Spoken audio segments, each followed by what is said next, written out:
अन्य समाचार पर नजर करिए। समाचार में बात सूरतनी नवी सिविल में चौथा वर्गना कर्मचारीओनो होबाळो। महिला कर्मचारी ने दर्दीना सगाओए मार मार्यो होવાનો आरोप।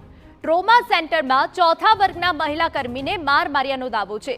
साफ सफाई दरमियान 3 जेटला लोकोए मार मार्यो होવાનો आक्षेप।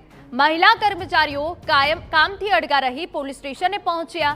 पोलीस फरियाद नहीं करे त्यां सुधी विरोध चालू राखवानी चीमकी।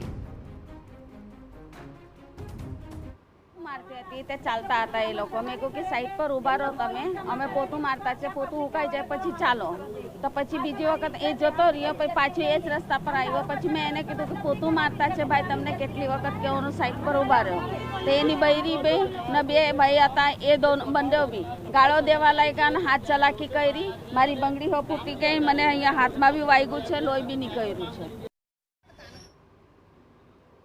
महिला कर्मीनो आक्षेप छे सफाई दरमियान જ્યારે मात्र થોડું આગળ જવાનું કહેતા દર્દીના સગાઓએ દાદાગીરી કરી। महिला कर्मीઓને અપશબ્દ બોલીને માર માર્યો। એટલું જ નહીં, હોસ્પિટલના સિક્યુરિટી ગાર્ડે માર મારનારા લોકોને પકડવાને બદલે ત્યાંથી જવા દીધા હોવાનો પણ દાવો કરાઈ રહ્યો છે। મળે તમને કામ કરવાનો જ પગાર અમને તો ખબર છે કામ કરવાનો જ પગાર મળે એટલે તો અમે કચરા પોતા કરે ને બેસવા થોડી। હા માર્યું એ બે જણા આ બેનને માર્યું પછી ગાડો આપ્યા સિક્યુરિટી આવીને એને બગાડી દીધો। કેમ સિક્યુરિટી એને બગાડી દીધો? પકડવાનું હતું ને સિક્યુરિટીએ।